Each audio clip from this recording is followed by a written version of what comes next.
Avrebbe più volte minacciato di darle fuoco e di bruciarle la casa. Con l'accusa di lesioni ed atti persecutori nei confronti della ex compagna è finito in carcere Allyson Gobbo, 26enne di origini brasiliane, residente nello Pitergino.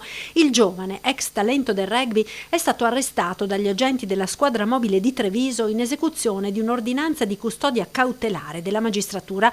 Un passato turbolento, quello del giovane rugbista, già colpito da precedenti provvedimenti per maltrattamenti nei confronti dei genitori adottivi. Ma a finire al centro della cronaca nel settembre di 2 anni fa era stata la violenta colluttazione con il padre, Gabriele Gobbo. L'uomo, durante un litigio con il figlio rientrato a casa ubriaco, lo colpì con un coltello all'addome. Il padre venne arrestato per tentato omicidio, accusa poi caduta. Il figlio, Allyson, si salvò dopo una delicata operazione chirurgica.